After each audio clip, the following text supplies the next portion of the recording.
You're listening to the We Are Libertarians Podcast Network. Find all of our shows at wearelibertarians.com. You're listening to the We Are Libertarians Network. Learn more at wearelibertarians.com.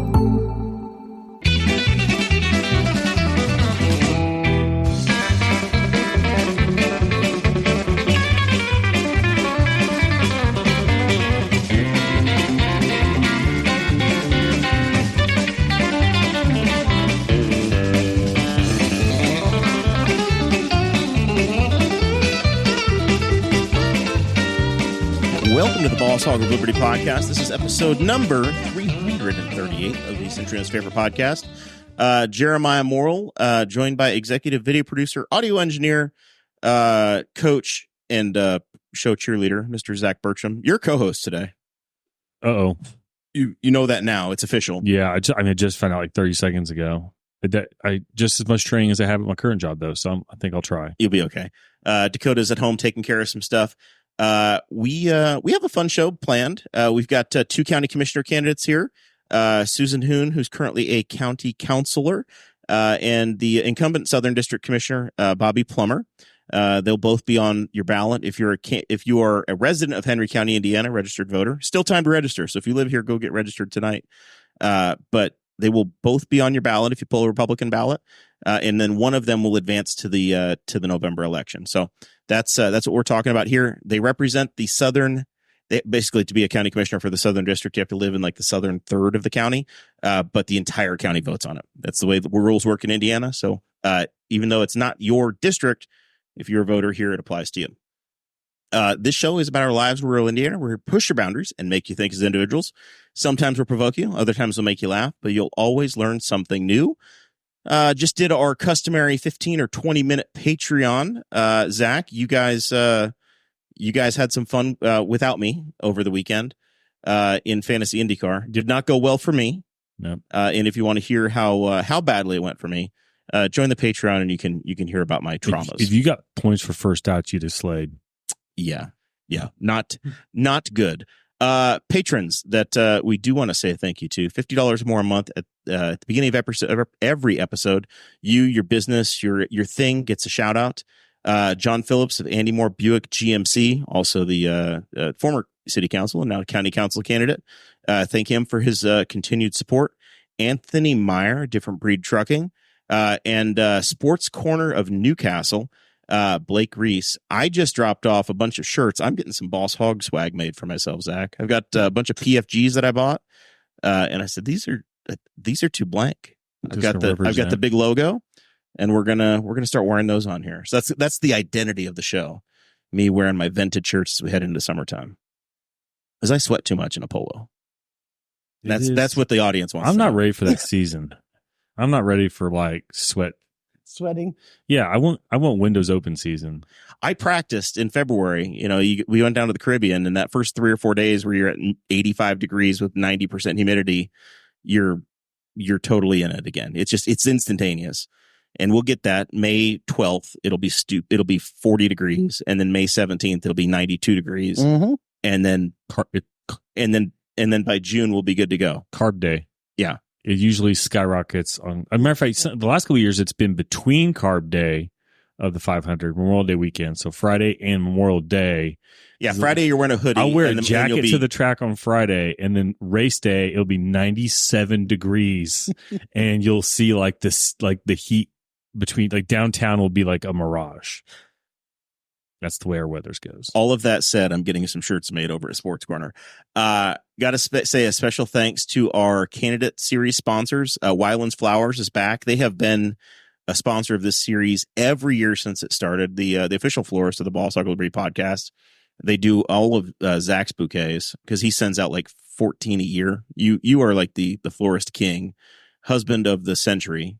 I got a lot to make up for.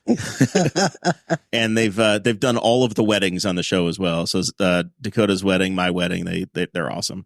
And then the big new sponsor this time is the Ink and Ale Brew House, which I'm very excited to get to sample some of their stuff on Saturday down at the Newcastle on Tap. but they're actually going to be open, hopefully by the pub crawl Eclipse weekend. So people are going to get a chance to see it. They're going to be inside of the Courier Times building, and they're going to be a place for parties, for corporate events. They're going to have an axe throwing site, a golf simulator, their own beers, and then burgers and smash burgers. So really cool. Another awesome addition to downtown, and excited to have them as a part of the show. All of that said, I've talked way too much. Let's hear from the candidates. We'll start with Susan Huhn. I don't think you've been with us for like 4 years, right? It's been a minute.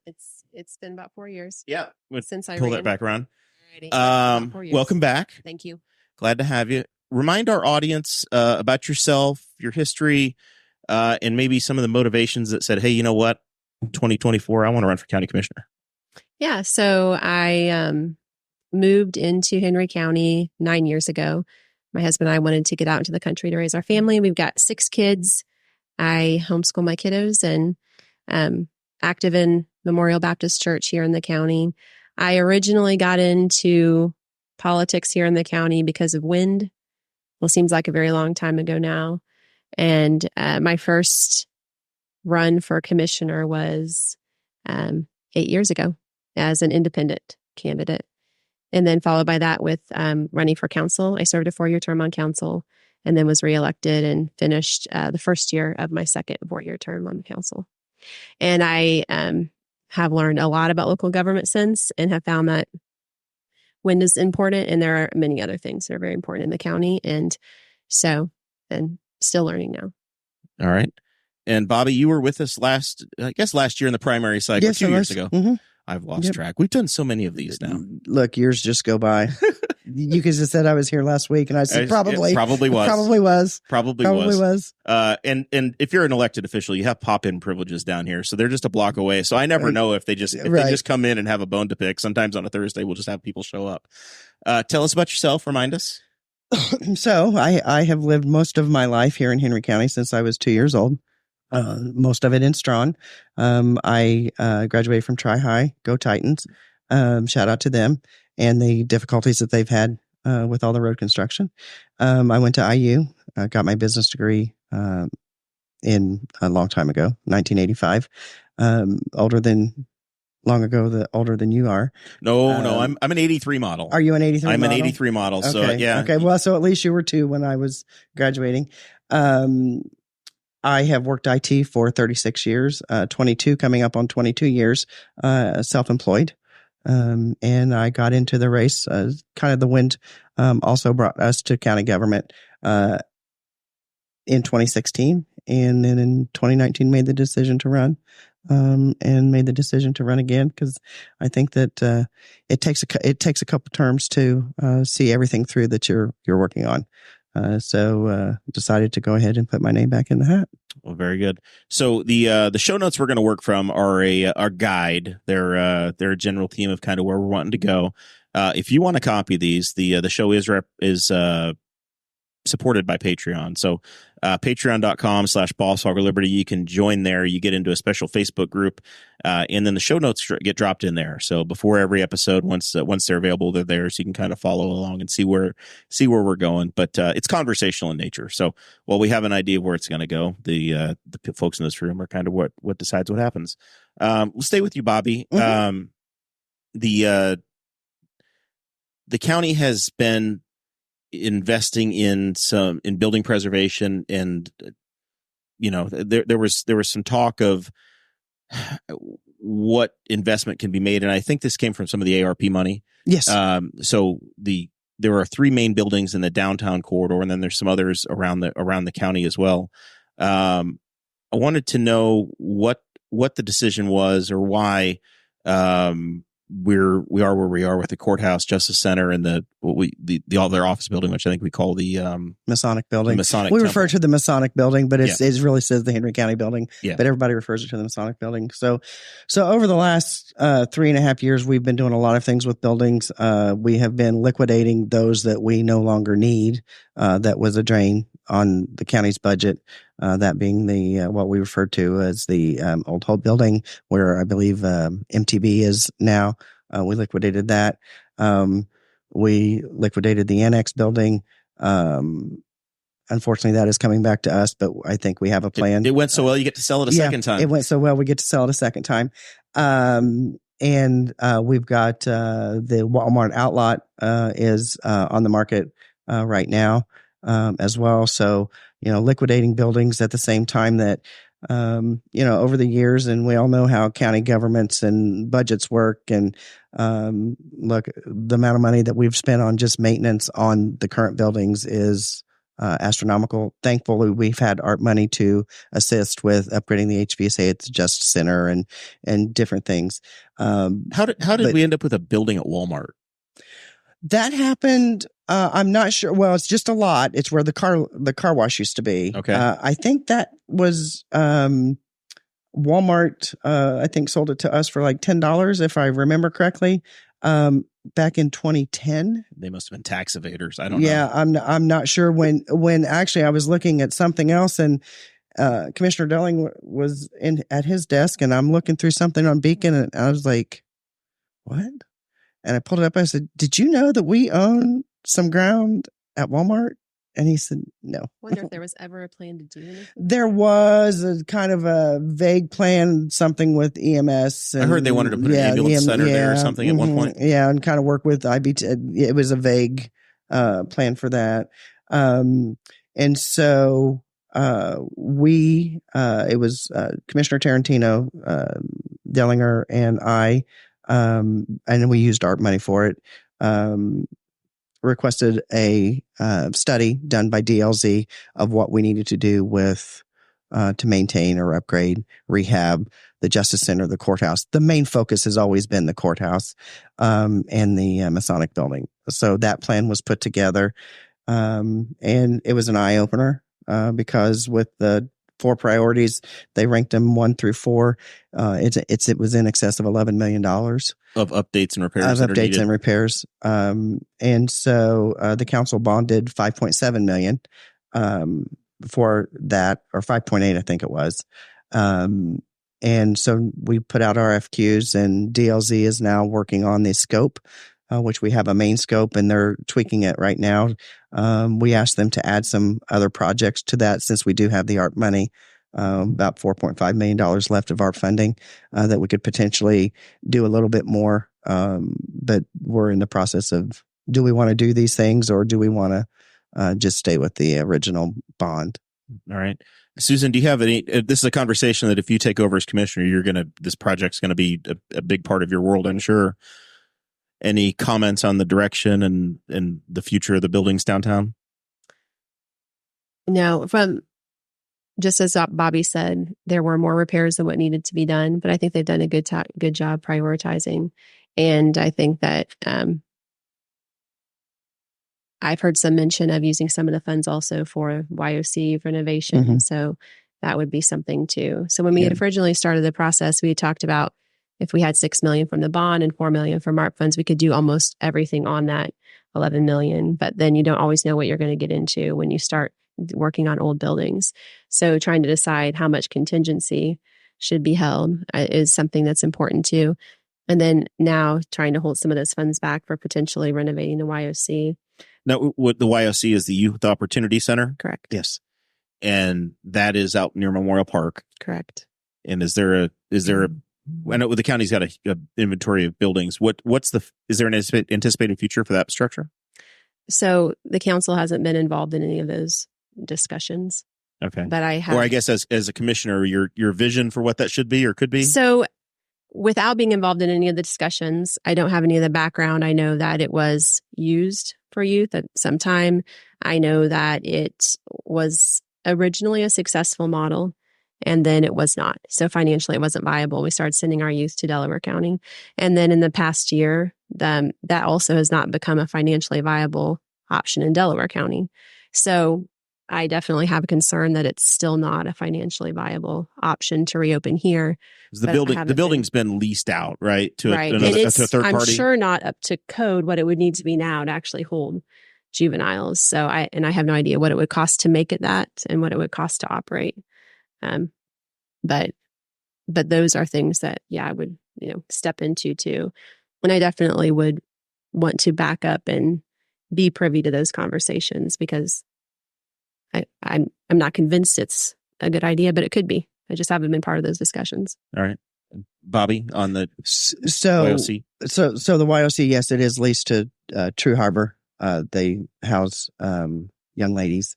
So this conversation started with Judge Witham and Susan Lightfoot to look at bringing it back. When the youth center was opened, I believe it was run by the county, and things changed at the state. Requirements changed, and it was just not able to continue. So when Judge Witham brought this to us, we actually did a tour out to see what would need to be, what shape the building is in. Obviously, the half that True Harbor is in is fine. It's the other half. It's the more secure area. So we did a tour with that, and we have also brought in they brought in a company that's willing to look at running the facility instead of the county running that facility. And we are just in the beginning stages of feasibility of this. And then Resolve Tech just finished going through inventorying everything, what's working, what's not working, what needs to be fixed, and we're waiting on a potential cost for that. So this isn't something that's going to open up tomorrow. I do know that we have several counties that are interested in contracting for placement of their youth with us. We also have several counties who are interested in potentially putting in funds to help do whatever renovations that need to be done for this facility. So this was, like I said, this was brought to us by Judge Witham and his want to have our children closer. So because we don't just house at Delaware, we house all over the state, and it is an issue when you have a youth in Vincennes and their parents are here, whether they've been charged with something or not. You want them to be able to be close to their family. The other big building project that we kind of hear is on the horizon is a potential expansion or the additional pod of the county jail. Mm-hmm. So we opened a facility up in 2020, 2021, 2022. And now we're hearing it's time, it's full. We had a judge candidate on last week, and we were talking about ways to potentially reduce the head count, mm-hmm. but we're getting at a point where we're starting to hear a lot of local officials talking about maybe needing to pull the trigger on adding on. Mm-hmm. What's from each of you? What's the perception there? So pull the trigger of starting the discussions, because we know that this, it's a multi-year project as well, and in planning. The discussion started, I went to Elevatus probably in July or August, because at that point we were, our daily counts were well above what they're supposed to be. And so I drove to Fort Wayne just to have a conversation, say, hey, what would something like this look like? They came down and did a technical review or, tour with the sheriff and his staff, probably in, I want to say August or September. Months get away from me. And then they, based upon the sheriff's ideas and the sheriff's requests, they presented a drawing at our last commissioners meeting, just as a starting point idea, not anything in stone, just to kind of start that conversation. So I would love for the jail to only have 10 people in it. But unfortunately, that is not where we're going. It's consistently staying, the head count is a little bit lower now. I mean, it's consistently around where we need to be. But we are still under the federal guidelines with our settlement with the ACLU. So, they also get those counts every day. That's in compliance with what's required. With it. Yeah. So they also get those counts every day. So, we want to make sure that we're not going to get behind the eight ball. We wanted to start those conversations sooner rather than later, because obviously, the council is going to have to work to figure out how to finance and, what we can do, what we can't do. Do we need to add 192 beds? Do we need to add 100 beds? Do we need to add, so those are long conversations that will take a while to sort out and move forward. All right. And then from your side, Susan, you're currently sitting on the council, which would be responsible for financing this, Right. Potentially in the executive role. What's your perception of the facility that opened in 22 and a possible need to add on? Yeah. So when I stepped into office in 2019, we stepped into the need for a new jail, and it was urgent because we were under a federal lawsuit. And so there was a lot of discussion at that time of can we afford to build a jail big enough to house all the inmates we currently have, and what should that process look like? And so we passed a 0.2% jail tax, which was the maximum jail tax at the time, which brought in enough to cover the bond for this jail that we have right now. And my perception of the project is that it was run very well, on time, on budget, under budget. I think it was a successful project for the community. It went someplace where the prison already was, and so there wasn't a lot of upsetness about that. But at the time, we had a lot of discussion financially about operational expenses. And we talked about how initially it would not cost more to run the jail significantly because we'd have lower repairs and we'd have new furnace, new equipment, more, better insulated. But I think that what we're seeing now is it is costing more to run that jail. And we just had a conversation tonight about needing additional nursing staff because as we increase the number of inmates, now we need additional nursing needs, and we have costs increasing. So our inflation, medical costs are going up and food costs are going up. So the cost of running the current pod is significant. And from the council perspective, looking at building a second pod, we would need another 0.2%. We would need that to. So you would need an additional increase. I'm just talking off. I'm saying roughly, you would need the same amount because you would bond for the capital, not for the capital, but for the operating costs. So right now we have 0.2% for capital and operating together. Okay. And I'm saying, even though this is just a pod, construction costs have gone up a lot. So we could potentially need that same 0.2% and operating expenses. And right now we're struggling with our operating expenses increasing. So that's just a concern from an expense perspective. And so I would like to see the project. I would like to be part of that brainstorming process now, honestly. So what all options on the table, what process improvements, what other pod options. So one of the councilmen has talked about. You're currently president of the county council. Vice president. Correct. But you're not in that conversation at this time? No. Conversations really haven't started yet. Okay. All right.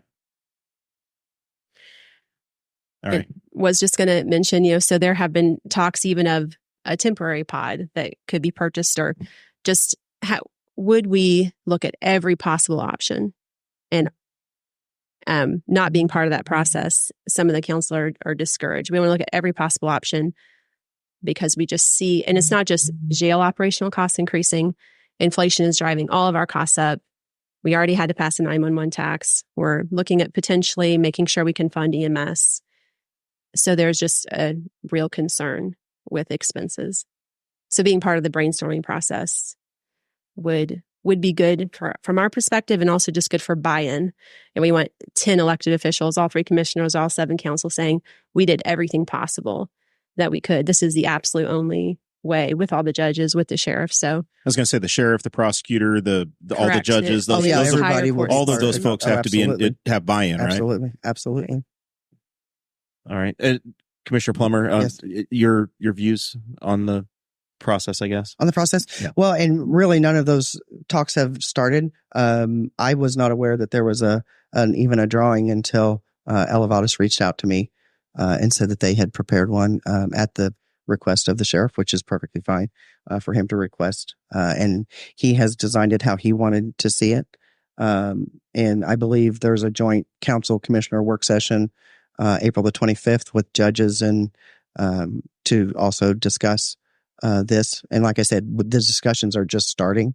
There have been no other discussions except Elevatus coming at our last commissioners meeting. Okay. Yeah. So as far as the timeline goes, you would have an initial meeting on the 25th, but there's nothing decided. Oh Lord, no. Heck, between now and the election. Look, no, Lord, no. I wouldn't even anticipate a shovel going in the ground for probably 24 months. Easy. I mean, because this is a long, it's not as easy as us when we said, hey, we want to replace our maintenance building and get some bids, and they come out and tear it down and put a new pole barn up for the maintenance building. I mean, that one's pretty easy to do, but this is going to take a lot of conversation, and it's just really getting started. You guys signed up for a race that has got like 400 different issues to take care of. Yes, it does.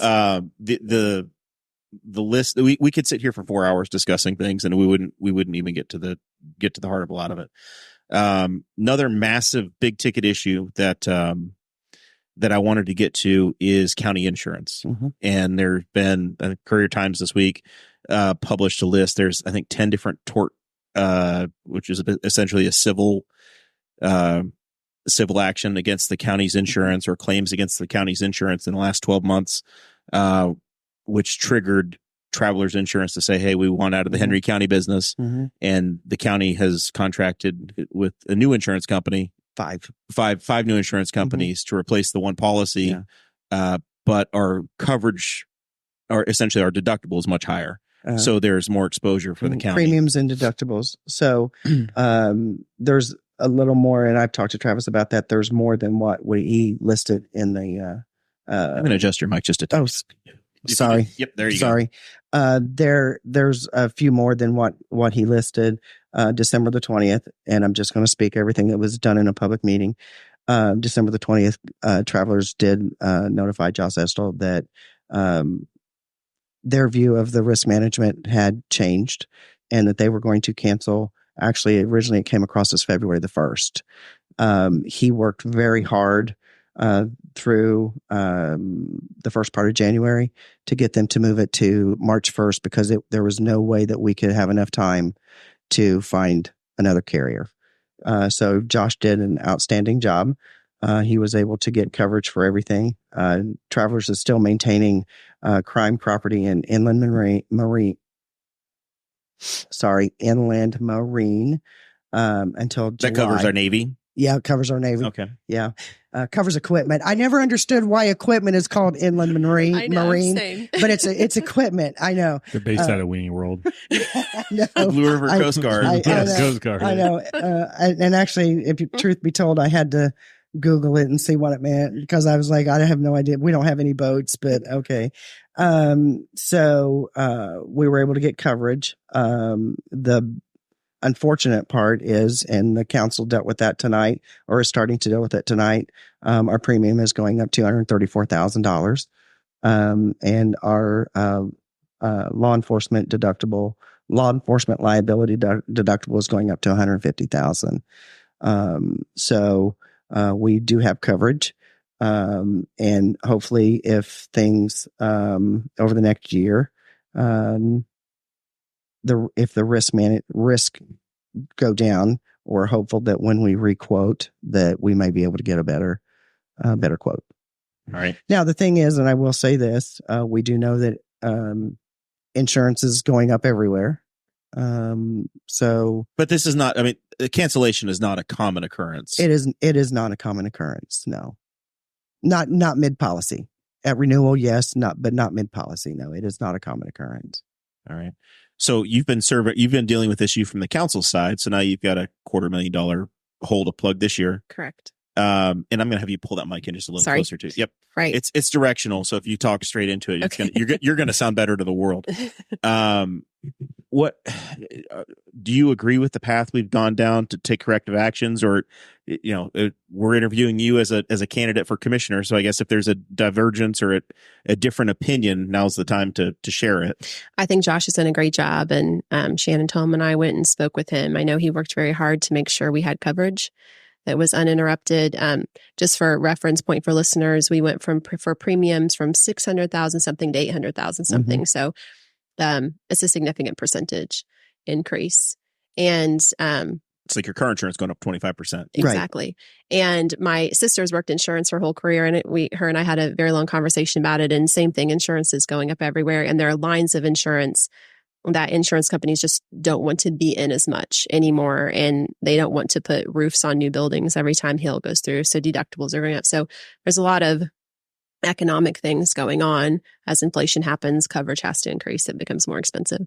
So yeah, I appreciate the process so far. I think the next step is to work with Josh to do any type of risk mitigation that can be done. And I know he has some ideas of steps that can be taken by the county to look more favorable in 12 months because we're on something of a trial basis right now. Mm-hmm. And I think that that is our best option. Right? There's no easy answer. This is the coverage we have to have. We absolutely have to have insurance. So are there like in the business world, I would assume that most businesses would say, hey, these are the 12 incidents that caught us and we need to take corrective action to fix these 10 or 12 issues that happen. So if in 5 of the instances there was any type of similarity, then is there a procedure that needs to be fixed? Or and I think Josh is going to be the key driver into what that looks like. He is going to be one that will have a list of suggestions and who needs to execute those suggestions to improve the county's risk and hopefully decrease our premium going forward. And then the other piece of it is to hopefully improve our deductible, which increases our exposure quite a bit. So we're going from a $25,000 liability deductible to $150,000 liability deductible. So every occurrence is $125,000 more of an issue than it was. Yes. Only if it settles. So many of the instances won't settle for more than $25,000. So we haven't increased our expense, but we've increased our exposure significantly for if something big happens. So that's what we talked about tonight at the council. We really need to set up a fund for when the big, you need like a catastrophic fund, essentially. Right. Mm-hmm. We do. And that's not something we have funds for right now. So if that happened today, what would we do? So we have a little bit of time to prepare. We sell the lot at Walmart, I guess, what we do, right? Yeah, well, it is for sale. Right. Any instance that's already happened will be covered under our previous insurance. And then from a time perspective, if we had a claim next month, it takes time to resolve. So if you look at 2024, our exposure is probably not significantly higher, maybe towards the end of the year. But in preparation for budget session for 2025, it's a big issue. Okay. All right. It's going to be rapid fire tonight because we got a lot of different topics I wanted to get into, and then we're going to have a chance for you guys to get into any of your priorities as well at the end and clean things up. We as a community were given about $9 million in American Rescue Funds, which is post-COVID. Local governments got that. And there were a lot of conversations about how to spend money. And there was essentially $9 million.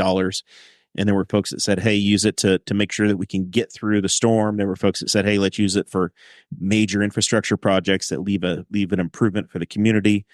We've got this is kind of a checkpoint here. We're at this election. It's a chance to look back and say, hey, how did we do? Do we think we used it effectively? Do we have regrets on what we did? Or maybe, I know it's not entirely spent yet.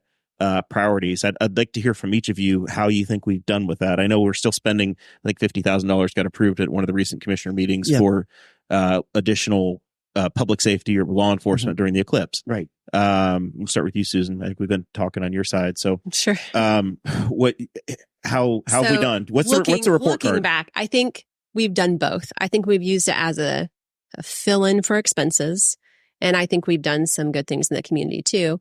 And I think like all, I look at my own household, we have 6 kids. So we were given this child tax credit money, right? And what happens is when you're given this extra money, it hides the fact that inflation is making everything much more expensive. So we've used kind of this federal money as to pay for expenses that came up as inflation is happening. And an example is we started giving Newcastle EMS $300,000 a year for their EMS services that they provide for the county. That's something that Newcastle EMS had done previously without the $300,000, but their expenses were going up. So we used the $300,000 for that. That's a critical service that wasn't in our budget, but because of inflation, these expenses happen. So we used some of the funding for that. So I don't disagree with those uses because they were necessary, but I think that they hide the fact that our tax receipt income is no longer sufficient. At some point, that's a continuous expense that doesn't have a continuous revenue stream. And that had to be added into our budget this year. And so that's just a way of saying we did necessary things with it, but they're going to have to be absorbed by our budget. And then we did good things with it. We gave hazard pay to our safety officers and other, emergency services. And then the money that we've set aside for buildings. And, we've done good things with it, that we bought vehicles that needed to be purchased. But a lot of it was paying for things that should have been paid for previously, as far as letting our car rotations get too far behind, and then paying for things that needed to be paid for right then, and then, looking towards the future. So in a rural county where our tax receipts are constrained, I think we did the best with what we could, but it does open our eyes to a future problem. The increasing property tax value, the increasing home values and property values have to have aided in this as well, right? A little bit, but the state capped those property taxes increases by 4%. So had they not done that, we would have been in a much better position, because the rise in property values reflects inflation. It reflects our inflation and our costs. So our costs increase significantly. Our wage, but it's 4% per year, right? So then the next year it can go up 4 and 4 and 4. And we did see that. And actually, when we sat down at budget session, had we not added in EMS, and had we not had, I think, several $100,000s of additional youth detention expenses, we had some heavy hitters. We would have had excess funds that we could have done more with wages like we wanted to. But I see expenses increasing quickly. Okay. Going back to the $9 million question, what's the report card from your seat? So I think that, yes, we did use them as stopgap. I think we did a lot of good for it. Obviously, the first thing that we had to do right off the bat is spend $1 million for the new sewer line that went out to the prison and the jail. That was all these conversations tie together, don't they? Yep. Right. Yep. And it was needed. And luckily the state spent, I think, $6 million. We had to come up with $1 million. So that's going to be long term. We did do a lot of good. We did the increased or the stipend for all the full-time employees, also the emergency law enforcement. We also fire departments, during the COVID shutdown, none of the fire departments could do their fundraisers anymore. So we appropriated $10,000 for each of the volunteer fire departments. And we did buy vehicles. We bought ambulances, we bought police vehicles, and then we appropriated the rest of it in general, because we list it all in the resolution. And then it says the remaining to go to buildings. So we have just a little over $4.5 million left of that fund to go to buildings or anything else, but right now it's set to go to buildings. It's targeted to buildings. It is targeted to buildings. Move it around. Yes, we are because it's been targeted to buildings for probably, I'm going to say, close to a year, maybe 9 months is when we said, okay, this is, and then so every time if something else comes up, the ordinance is changed and it takes it out. We put that in a separate line item, and then. So how quickly can you build a building before you run out of that money? How quickly can we build? Right, because it has to be appropriated by the end of this year, December 31st, 2024. All the money has to be appropriated. We have till December 31st of 2026 to have it all expended. So that's the courthouse and et cetera. By the end of 26, that has to be complete. Oh, yeah. And we're looking at probably, as a matter of fact, Henry Stelma from DLZ and I were at the historical preservation because we're getting ready to do a couple test windows, one in the courthouse, one in the Masonic building, because we're going to be replacing all of the windows. And we want to make sure that we're not going to run into anything when we take out one of the old windows. And so we were before them to get the COA, and they were COA means? Certificate of occupancy? Yes, certificate of approval. Okay. From the historical preservation, since it is in the historic district and it's a historic building. And they asked if we would have it done within 3 years. And Henry was like, oh yeah, once we get started, we're looking about 15 to 18 months. So plenty of time to get it all extended. All right. Next group of Zach, you're a co-host too, by the way. So I swear to God, if you don't say something soon, we're going to dock your pay. Hello, Zach. All you have to do is say hello. You're good. Yeah. You guys are doing a great job. Thank you. I let him sit over there tonight. I see him run all the time, and I'm amazed. I mean, the art money thing has been so interesting because I think when it came out, there was like lots of strings. Yes, there was. And then as its time's gone by, the strings have kind of been cut off. But there's been like, I think everybody has experienced through this COVID thing. Like, oh yeah, the government, the feds were throwing around a lot of money. Right. Everybody got, but then you came out the other side and you're like, wait a minute. What Like, do we have to show for it? yeah, like eggs are $3. Right. Like chocolate milk for a hot minute was like $4 or $5, whatever. Yep. And it's like, so yeah, we're still kind of coming out the other end of that, figuring out where everything is. I know that I joked before, he's like, yeah, you're going to coast. I'm like, I'm city guy. I show up to the city council meetings, but I know that like I take notes. Police cars went up a lot. Like I think a couple of years ago, they bought a slew of cars, and the city did, and they were about $35,000 a piece. And I think this last order, they were like $40-some thousand a piece. So they went up like about $10,000 a piece. So that all that stuff's gone way up. Well, and I believe that now I have nothing to base this on except the federal government changes their mind every other day. I was asked the other day, how do you think that across the country, art money, that the majority of the money has been spent? And my answer was probably not. And, the conversation then turned to, they could look at this and they could go, wait a minute, it's not being spent. They'll either claw it back or put a lot more restrictions on it.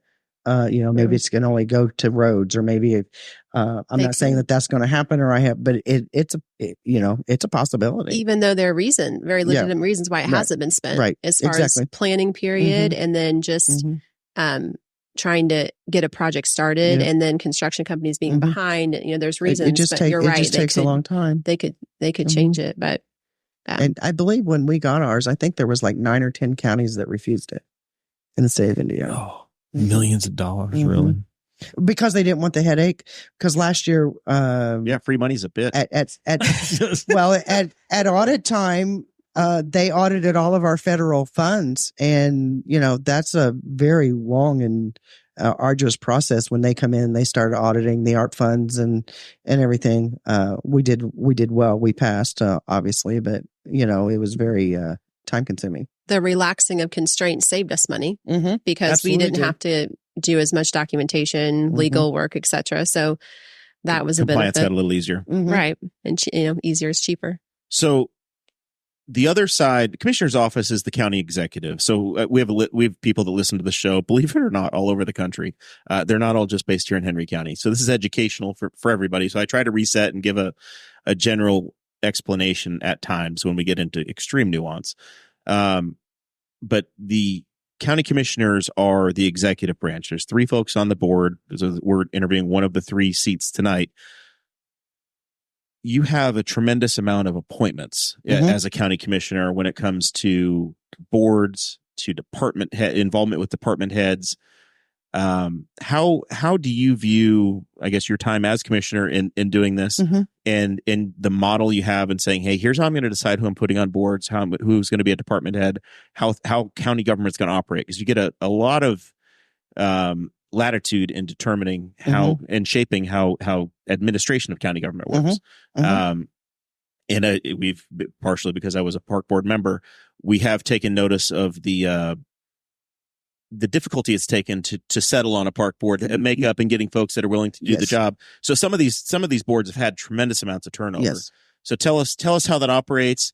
If you think we're doing well, if you think there's room for improvement, and how we select the folks we do. So, and yes, we do a tremendous amount of board appointments, where there's library board, RDC, park board, planning commission. I mean, there is a tremendous amount of appointments. I'm not asking for a board position, by the way. I'm good. Okay. I have one. When Zach, though, he's eligible. Look at him over there. He's got nothing but time, especially on Thursdays. Nothing but time. Oh my goodness. I will say, because you mentioned park board, it did take us a while to get. Now, I don't think that any one person that has been on the park board in the past 3 years was a bad appointment, but finding that balance of them all being able to work together, and I think the park board is doing. It has calmed down. They are doing well. They've got a lot of projects going. But when I look at somebody from a board, I look at their background. I look at will they be a critical thinker? Will they challenge? Are they going to be if as much as I can tell, are they just going to be a yes person, or are they going to be just quiet and not using their voice? So there's a, kind of a, you want to find that right balance of anybody that's on a board. You don't want somebody just to be on a board just to fill a seat.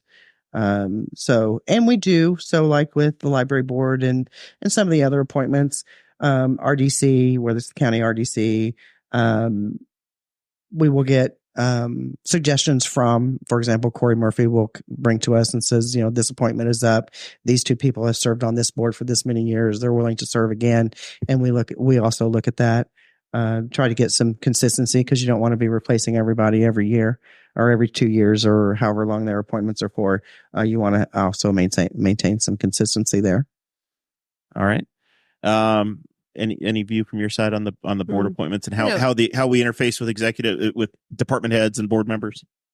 Yeah, so I think I agree. The park board is working really well together right now, and from my perspective, if I stepped into the commissioner role, that would be what I would be looking for in an appointment, is someone that had the skill set, had the time, and was going to advocate for their position and have their own opinion, but be willing to move forward if their opinion isn't voted on, and, get behind what the group is doing if their advocated for opinion didn't win that time.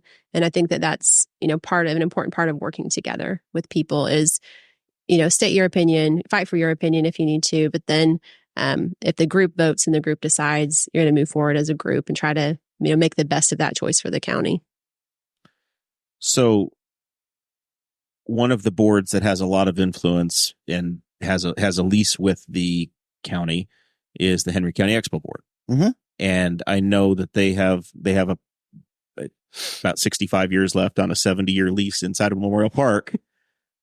And that I know that the county commissioners and the Memorial Park Board work with that group. Is there any commentary on where we are in getting something resolved in a building operational for the Henry County Expo from the commissioner seat or from the county government side? So sometime last year, and again, months get away from me. So, but it was last year. A group of people was selected. I was not part of that group. It was Community Foundation, EDC was involved. A commissioner was involved. A council member was involved.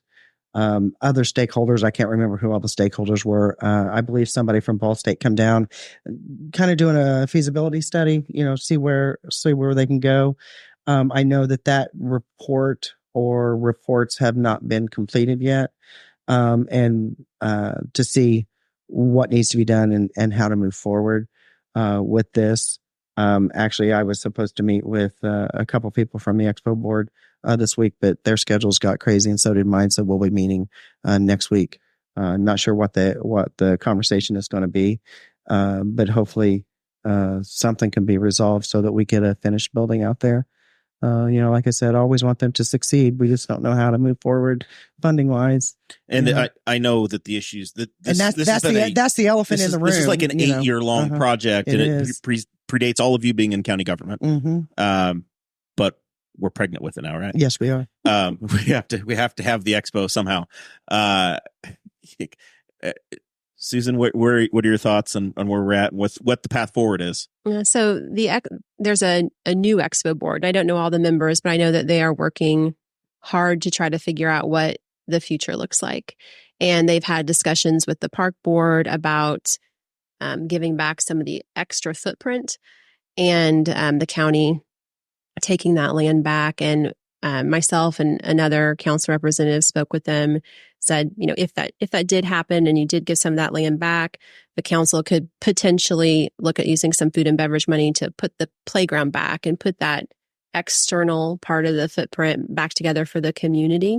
That hasn't come to vote yet. That's just some discussion while the process is going on with the expo, trying to figure out if there is a future. So if it is a feasible project and the Expo board is able to relaunch it with a professional fundraiser and see if it really is viable, perhaps the surrounding area around it could still be used by the community during that time.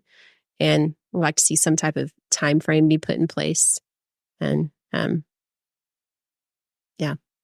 So is there, in your view, as a potential commissioner, is there any tool county government has to try to get this to a head and to get something resolved? Well, I will say that Commissioner Dellinger had actually started this process a while back, just into some discussions of lessening the footprint of the expo. That kind of got stalled. I'm not sure why, but it kind of got stalled. So I'm glad to see that conversation has started back up again. I don't know that if he has been a part of that conversation at all. You would have to ask him that question. I don't track what he's up for re-election too. He'll be getting an invitation to the show. So I would guess you'll see him in here in April. Yeah. I don't track what every commissioner is working on and doing. So I'm glad to see that conversation is picking back up again. Okay. And I guess we'll just have to wait and see where all the feasibility comes and, what we all can do, to get it moving forward. I think if the expo gives back some of that land, that will be a contract renegotiation. And at that the lease time, will have to be redone. There will be an opportunity to put a time frame, Mm-hmm. a reasonable time frame that is good for the expo board. What's a reasonable time frame to complete the project? And if not in that time frame, then the lease reverting back to the county or something happening. Right. Yeah. Right. We're just full of fun issues tonight. So the next topic we have in the notes, by the way, if you're a patron, you got the notes, you kind of see where we're going here. We've developed a real awareness for a homelessness issue in Henry County that I don't know that was very well known to folks. I don't think it's new, but the new township trustee, Travis Lyle, took the old YMCA, which is the township trustee's office, and made it a homeless shelter. And that lasted 45 or 60 days. And then the insurance conversation came up again, and between insurance and some city building commissioner issues, no longer had a homeless shelter. Correct. So now about 2 blocks from where this building is, about a block from the county courthouse and county government spots, we now have a sidewalk homeless encampment in downtown Newcastle. Is there any influence of county government to deal with this, to interface, and maybe the health department, other groups or ways the county is involved? Yeah. So I do know that others are having conversations. So this piece of ground is owned by the Henry Township trustee. So for the county to, if someone said, hey, you guys need to go in and clean this up, we have no jurisdiction on that piece of property. I will say that, and this is not the only homeless camp that it is here in the city. There's homeless camps in other locations. I think there's some. This is the one downtown that's most visual. Yes, it is the most visual. So I think it's made people realize. The tent has been removed from the sidewalk, the very large tent that was out there. It was not out there today when I went over to the Elks to have lunch. So I have for several months now been part of a group of people that has been having conversations about a women's transition center, about a homeless shelter and a recovery center. These are county. These are or just community items. Community items that. Let Mike out a little bit. Oh, sorry. Yep, am I still doing it again? Yep, you're good. These are community items that they will be coming to the commissioners and then to the council for use of opioid funds to help. So we did appropriate up to $130,000 for a women's transition center. So that as women are typically what we're looking at is women that are coming out of jail, out of the JCAP program, will transition into this home. And the program is more of a financial literacy program. And there's a lot of guidelines that they will have to go through. It's a 15-month program. So that is in the works. We were working, we did, I think, up to $30,000. I don't remember the exact figure, because we thought that the guest house in the Old Westminster Church, that was going to become a homeless shelter. There were issues with that. The money has still been appropriated, but I think there is another group that is willing to take that over and do some sort of emergency homeless shelter. That will be coming before the commissioners at our next meeting on the 27th. And then also on the next meeting on the 27th, a couple people are coming. They are starting a women's recovery center over by on the southeast side, over by Foursquare. So a lot of things are going on. It's just government runs very slow, and well, we've appropriated money, but also just getting everything them set up, their facility. Nothing has gone as quickly as we had hoped. So while we do see more, and it's become more visual to us of the homeless or others in need, we are working to come up with a solution. The community is working to come up with a solution. We're just looking to fund it through our help fund, the initial start with our opioid funds. Okay. Which is a perfect opportunity to expel those funds. Any thoughts on your side, Susan? I don't have anything brilliant. I saw the tent outside of the YMCA for the first time a week or so ago, and I was very surprised. I told my kid, that's the first time I've seen that, and definitely very aware of the strain of our economy right now and fear it's going to continue to worsen. And so I have had just some visibility to what Bobbi shared, and I think it's great. I always prefer a private solution when possible, and I know that that's it. Perhaps the county can participate in some startup options, but love to see private funding come together in the community, because I think that the problem's going to continue to get worse, is my fear. I hope not. Is there, and this is for either of you, if we have this information, but do we know, are these folks that have been maybe through the criminal justice system, folks that have been through the hospitals, or do we have any identifying path that we've gotten to get to this point? I believe the answer is yes to all of those questions. Okay. At some point. I don't want to label anyone that's homeless. I do know back in December, Angela was working very hard. There was a lady that was It's the health department. Angela Cox. Yes. She was working very hard because there was a lady that was very pregnant during the cold, living in her car. I don't know what her circumstances were. But I think we're seeing all walks of life. We're seeing maybe some with mental health, maybe some that have addiction issues. I don't know their stories, but my guess is it's probably an all of the above answer. Those who maybe have been priced out of the real estate market, can't afford rent. I agree. I think it's an all of the above issue. I know the sheriff's department has been talking about a potential reentry program that they would be starting, and I don't know if that would help. The one demographic that you mentioned, if they've been coming out of jail, are they having trouble reentering society? But when orange juice is $6-7, you see people that could have potentially been making it before that are not now.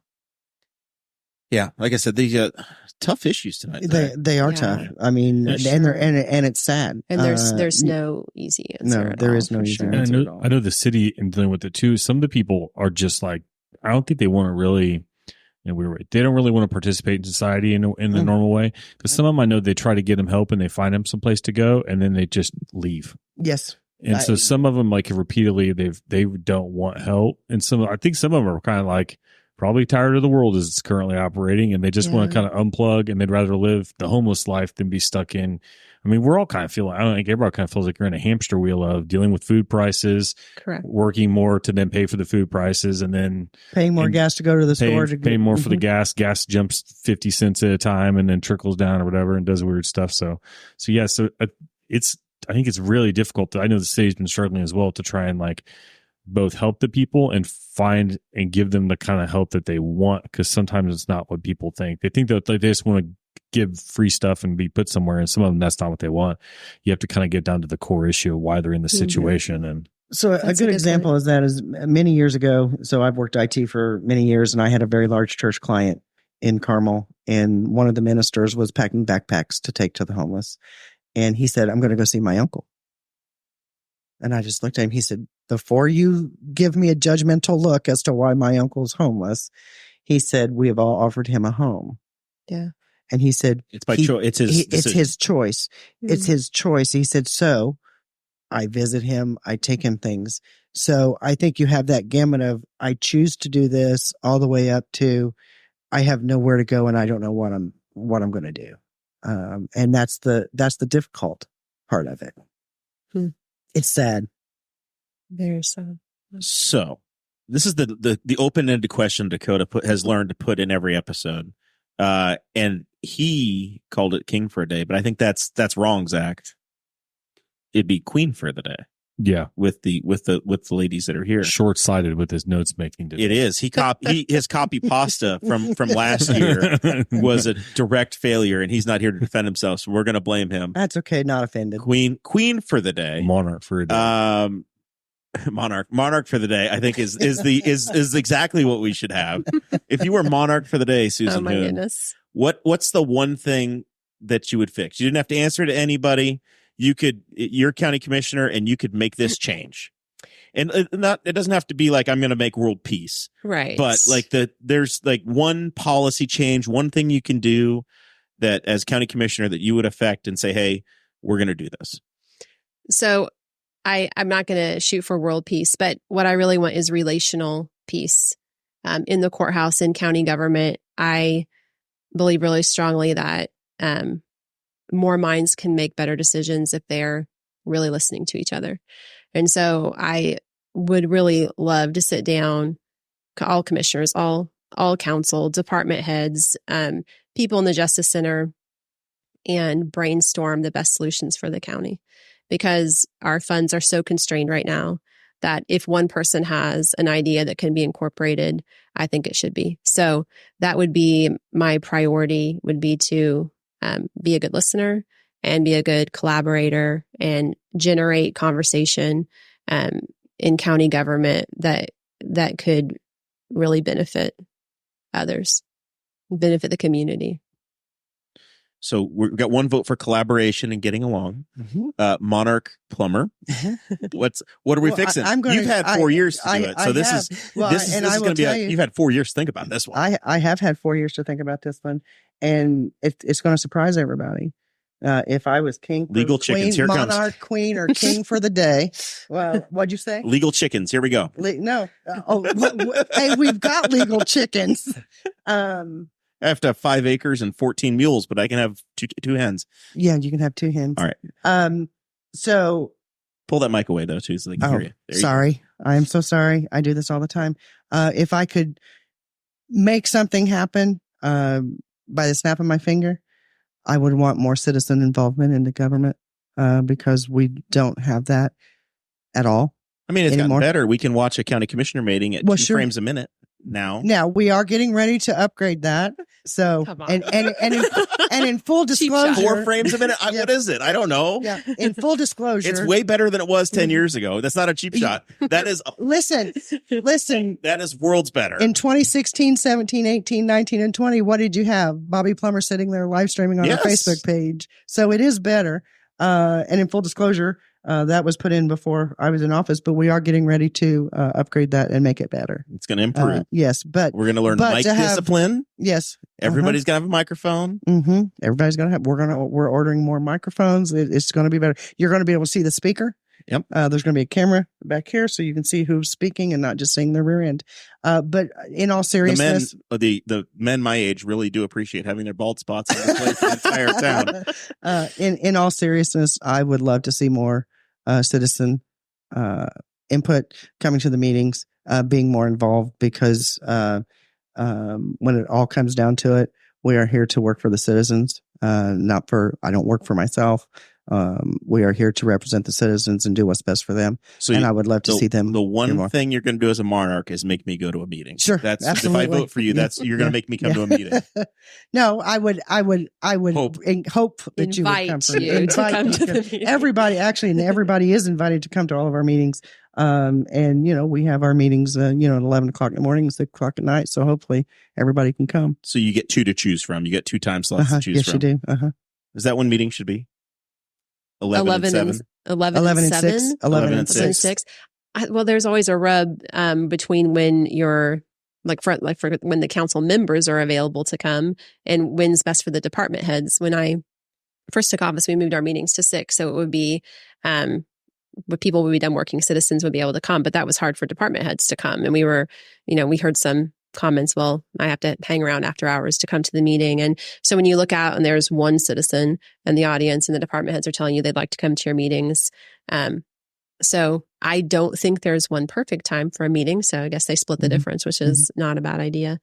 And it allows those who work second shift to come at 11 o'clock. Right. And those who work first shift to come at 6 o'clock. Because the counter argument to it is hey, are millennials or Gen Zers going to run for office if they've got a Monday to Friday job and the meeting's at 11 o'clock, right? Sure. They want the job. They want to participate, and well, hell, I can't be a part of that. That's for retired. Yeah, we have a council member who can't come till he's done working, and we want him to be able to come. So we've bumped the time back a little bit. So you've attended along with running like 800 straight days, at least 1 mile. You've attended nearly every city council meeting for 4 years. Department heads are there at a 7 o'clock meeting. 6:30, and I think most of the department heads are there. I'll be real honest. Yeah, except for like one. There's a couple. There's been a track record of a couple of the people that don't get there consistently, but for the most part, yeah, Greg Phipps is there, Lee Walker's there, and then sometimes the EMS or just the emergency services, those various departments.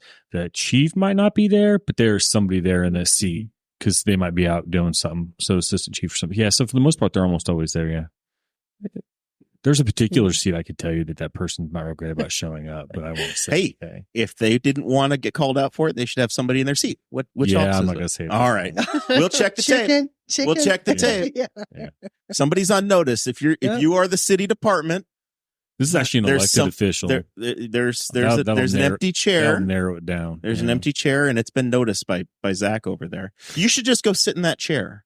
That'd be so. Just go sit in that chair. I've never done that. And then if somebody shows up and says you have to go, say, well, are you elected to this office? Because I've never seen this chair filled. I've always wanted to see what would happen if I sat down just in one of the council person's chairs, because sometimes when they're not there, because I sit in them I'm on a board, so I always feel weird, like I'm sitting in so-and-so's chair for this board meeting or whatever, so it's kind of strange. But yeah, for the most part, the department heads do a good job of showing up, because we always have to get water main up breaks from Greg.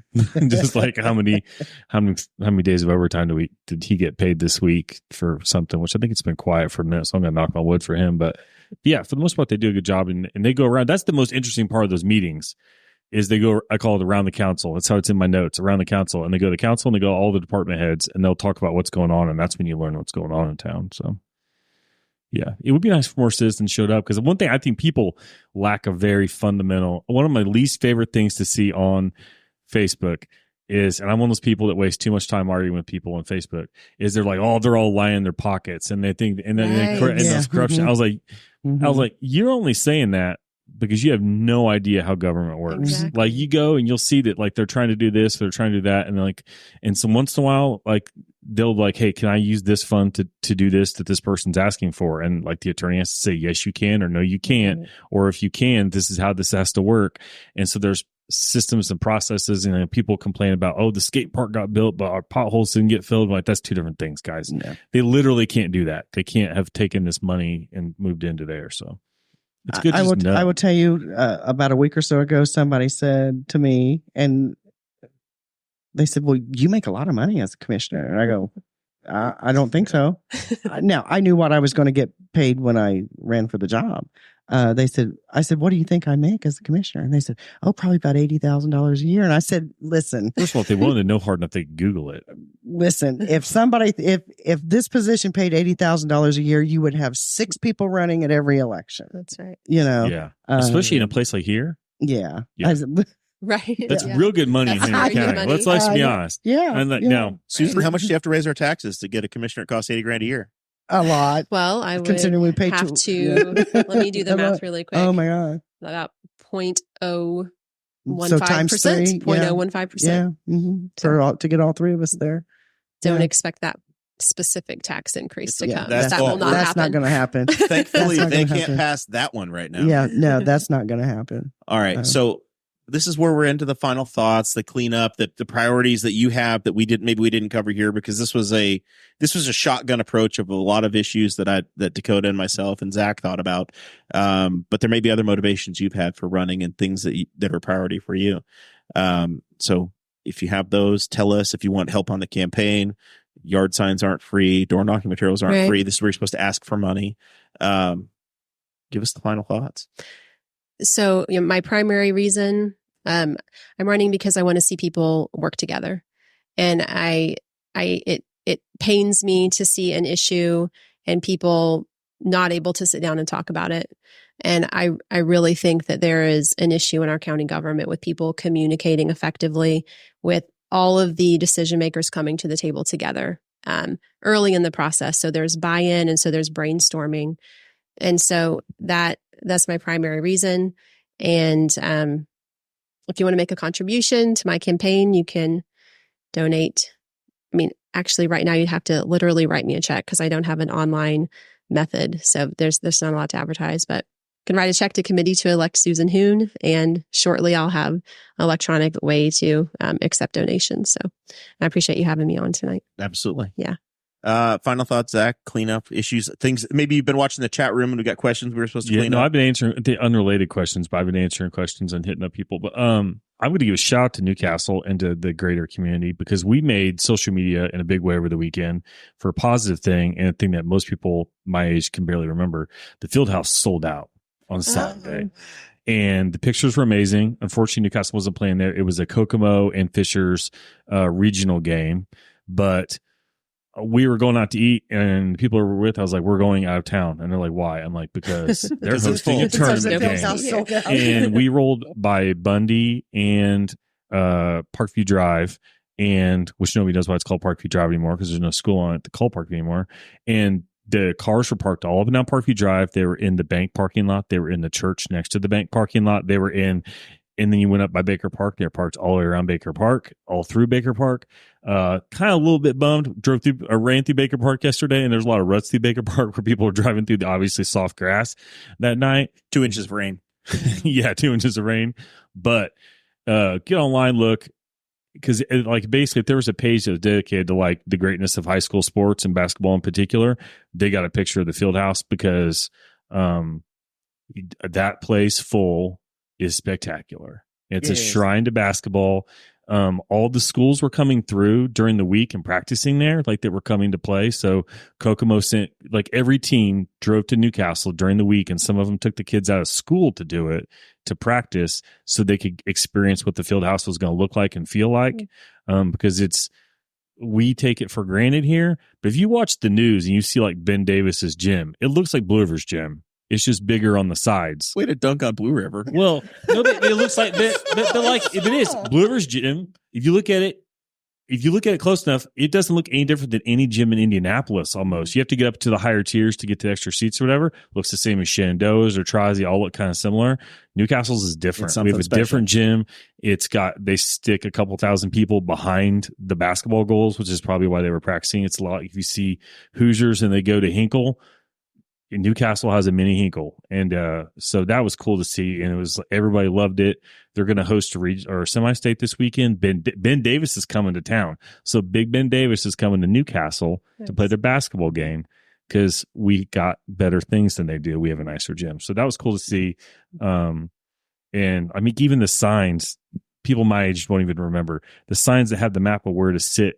Is WP Chrysler High School is how they're labeled. Those signs that piece has been floating around that long. So that was cool. Anytime your town gets around social media, nobody's toothless, nobody's hurt, nothing burned, and like they're not interviewing somebody that can't speak proper English, you're like, yes. And that was this weekend. So the only struggle was that they parked in the grass. A little bit, yeah. And I need more cones. I was just like, I bet they didn't anticipate that. When was the last time the field house sold out? Like, I think somebody said it was like a Batesville game a couple years ago, and prior to that, you were looking at pre-class basketball. When I was in high school, yes. So that was an enthusiastic yes, Zach. Man, but I remember that. I remember class basketball. Yes, so I remember when I was in high school, basketball. the sectionals. I mean, it was packed in there. Legit. Yeah, it So- absolutely was. So that was the shout out to Newcastle representing the gym, still doing its thing. Final thoughts from you, Bobby? Things we need to clean up, maybe things that weren't in our scattershot approach tonight. Well, I think you hit a lot of the big items.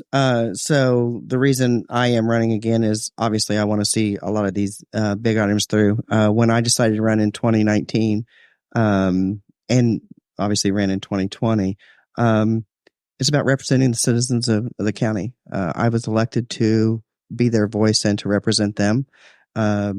Government's not easy. If we all got along and sang Kumbaya, it'd be a great thing, but then there would be no checks and balances. So when I came into office, I immersed myself into that office. I am available and present and responsive. Today, three citizens came to my office today. Just walked into the courthouse and said, "Hey, I need to talk to a commissioner." I was there to be able to. What kind of issues did they bring up today? One lady wanted to file a complaint. I won't go into who, what, where, when, or why. One was actually one was a trustee with some questions, and then another one was coming to talk to me about trails and some ground and some different things. So the gamut. Yeah, that's just the lottery of what you get in the day. Yeah, that's just the lottery of what you get in the day. I mean, somebody may walk up the stairs and I ask them if they need some help, and they're like, "I need to be in Circuit 3 at 1:00," and I'm like, "Okay, let me go back down these stairs." You missed it by 25 years. Yeah. It's across the road now. Yeah, and we direct traffic. But no, in all seriousness, I was elected to represent the citizens of the county. I think I've done a very good job of it. Have I been perfect? No, not even close. Nobody's perfect. But I think that my priorities are straight. And I want to serve the county for the next 4 years as well. If you want to donate to my campaign, it's Bobbi Plummer, committee to elect Bobbi Plummer. I'll take cash, and I'll come to you.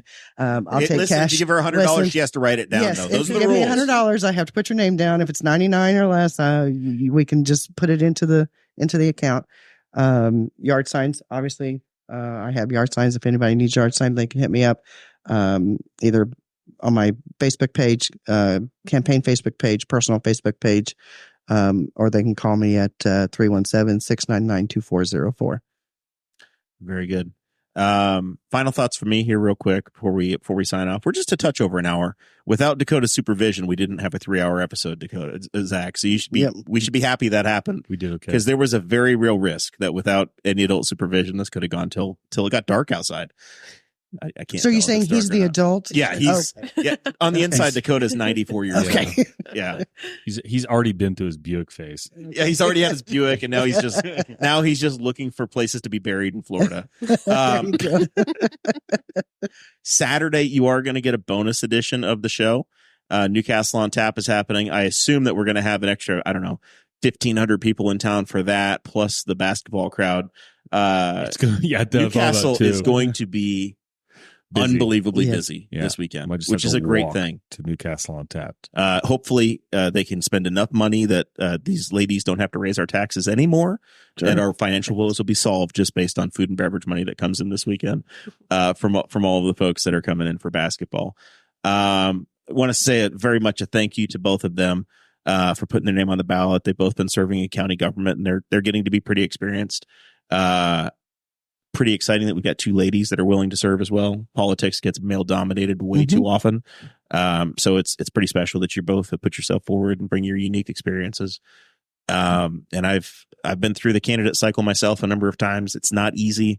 It's thankless work. And if we didn't have two people running, we wouldn't have these conversations. So it's important. And I'm appreciative of both of you for doing that. Thanks for having me. So it's important that people do get the information, get registered. You've got a few more days before we get to that 30-day mark. Next week's show will be back on Thursday. We will be starting our county council candidate series. So we have 3 of them lined up. Then we're going to take a week off for spring break because we can only do this so much. And then in April, you'll start to see the rest of the invitations go out, and hopefully we'll have a full roster between now and the next election day. With that, one more thank you to Wyland's Flowers for being a sponsor of the candidate series and Incanale Brewhouse. We will see you a week from tomorrow.